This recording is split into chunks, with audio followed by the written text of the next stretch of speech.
My name is Phyllis Everette, and I am the CEO and founder of a nonprofit organization in Austin, Texas called Saffron Trust Women's Foundation. And Saffron Trust Women's Foundation, what we do is we look to cycle women out of generational poverty. And we look to do it one woman at a time, one family at a time.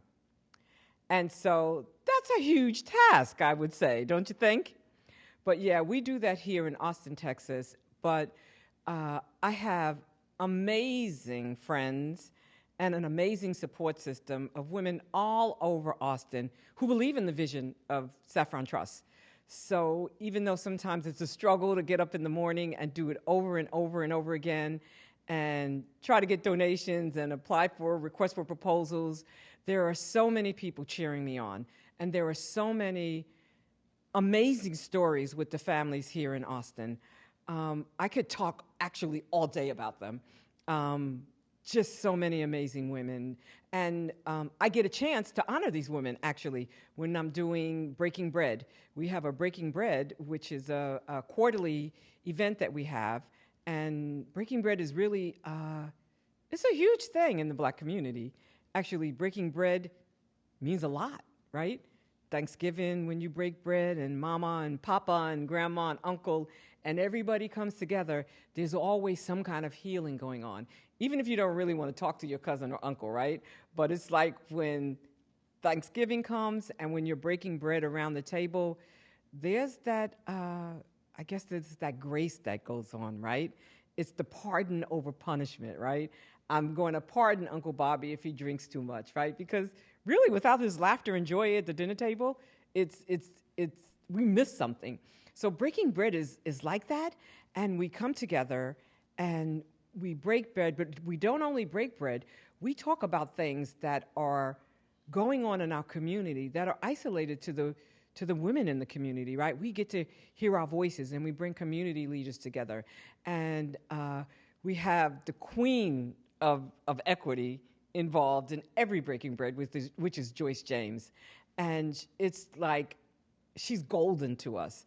I mean, she brings so much wisdom, right, when it comes to systemic issues. And she could talk about those things. So we really have a good time at our Breaking Bread. And it's really wonderful. So we come together and we do that, and it's so much fun. But aside from that, we have what's called our Solid Ground program. That's our number one program. And so when we talk about cycling women out of poverty, what makes Saffron Trust so different is actually me.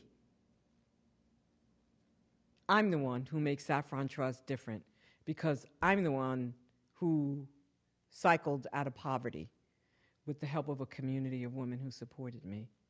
I'm the one who took my 2-week-old daughter, my year-old daughter, and my 10-year-old son and packed our bags in the middle of dead winter and called a taxi, wasn't Uber at the time, and transported us to a battered shelter with the clothes on our back.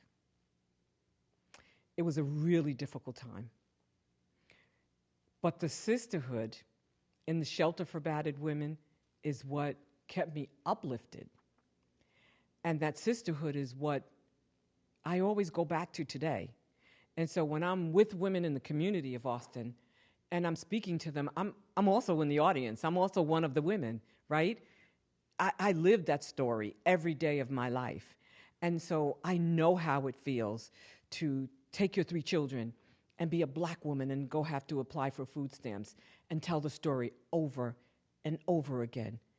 I know what it feels like to try to get your kids in school, in a different school, right? When their legs are ashy and their socks are mismatched because you had to leave with the clothes on your back. And their coat may be dirty because they spilled ice cream on it and you don't have another jacket for them. And you're sitting there telling the story again that your husband beat the crap out of you, right? He threatened your life. He threatened the life of your children, and you had to flee for your safety, right? And you're judged. You shouldn't have had those 3 babies anyway. What school did you go to? You should have had a college degree before you cock your legs open, young lady. And all that judgment that you have to carry with you as you're doing this kind of healing. And not only are you trying to heal, I was lugging my children with me everywhere I went. So every time I told the story over, they were traumatized all over again. And so I always share that story because it's actually a testimony of resilience when a community comes together, when women love one another, when there's sisterhood and not gossiping, right? When, there's no time to sit around the table and discuss someone else, right? But just to pour into one another with prayer and love and care. And I didn't know I would be doing this work in Austin, Texas. I actually moved here to work for a tech company. I went to school. I got an education. I rose up out of poverty. But the scars were still there. And actually, what took me a long time to get services, it took a year or two to find housing, a year to get daycare, a year to get food stamps. At Saffron Trust, it ain't going to take that long. Once a woman comes in and they tell their story one time and one time only, they do not have to be re-traumatized again, because Saffron Trust takes that information in a secure data and we share it with our partners all over. We have not only partners that provide services, we have partners that own facial clinics and we'll do facials for our women for free. We have supporters that take us to the arts. We sit on the front row and watch ballet. So not only do our families, happen to be a Beyonce, I'm part of the Beehive, but but I love Misty Copeland too, right? And there's something about the arts, there's something different when you're doing casework, but you're also sitting on the front row with a family and a mother and her children, right? There's intimacy developed. And so with Saffron Trust, it's an experience that changes a woman. It's the intimacy that's involved when you're doing this kind of casework and doing this kind of family relation that really cycles women out of poverty, right? It was the experience for me of working at Reginald Lewis's company. He was deceased at the time, but his brother, Gene Fugit, was running the company. And Lloyda Lewis, his widow, his wife, was amazing to me. I never walked into a company owned by a black, I think, billionaire, millionaire. I never even heard of that in New York City. And so those opportunities gave me a thirst for something different. It was the experience that changed me.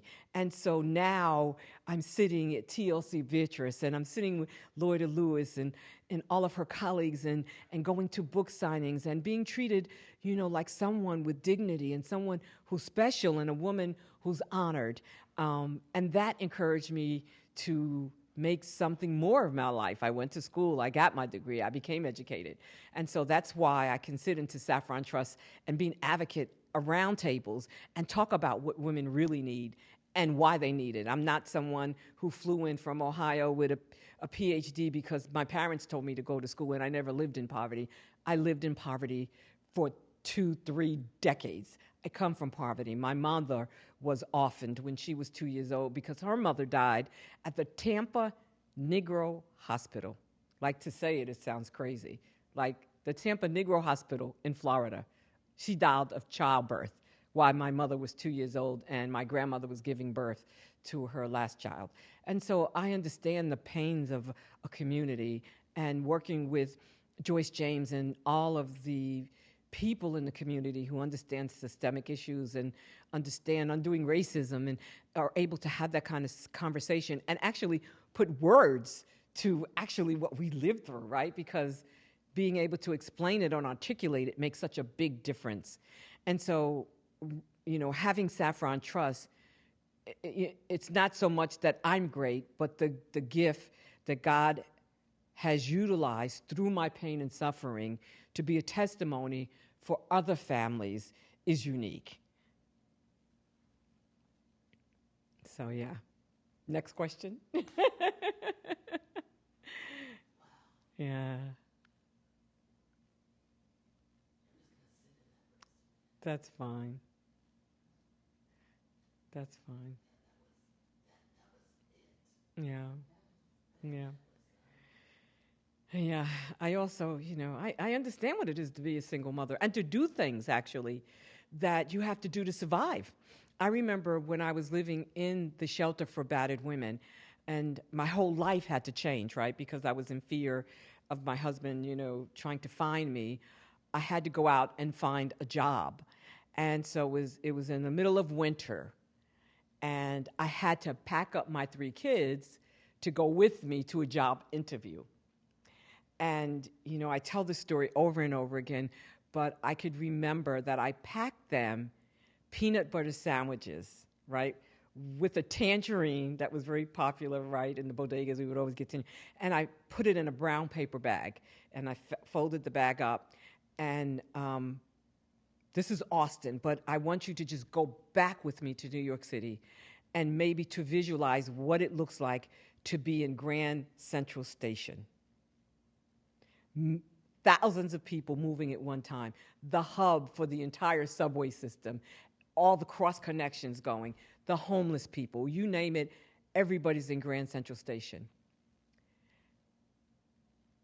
And I packed up my children and their little lunches, and I sat them on a bench in Grand Central Station, and I looked at my son. I said, you got to watch your two sisters, right? Don't let anybody come near you. Mommy's going to be back, I promise. But if you get hungry, you eat these peanut butter sandwiches that are in the bag and the squeeze juices that we used to get, right? With all the sugar in it, right? Because we couldn't afford water. Let's talk about bottled water being, for 16 ounces, $2.50, and 25 cents for high C, right, from the bodega. And so that's what they got, because that's what we could afford. And they sat in Grand Central Station, and I remember walking away, right, and looking back, and walking away and looking back, and the tears dripping from my eyes. And the sneakers that I had on, running through Grand Central Station, getting in the elevator, I don't know, the building I was in, going up to the interview, right? I'm like, I'm going to be the poster mom. I'm going to jail. I just left my three kids in Grand Central Station with a peanut butter sandwich and a tangerine. Got to give me a minute. I mean, like, you can't even imagine. And I don't think there was anybody who loved their children more than I did. And more than I do. Anybody who knows Phyllis Everette, you go to my Facebook page, my three kids are everything. Well, actually, they're not everything anymore. My grandkids are.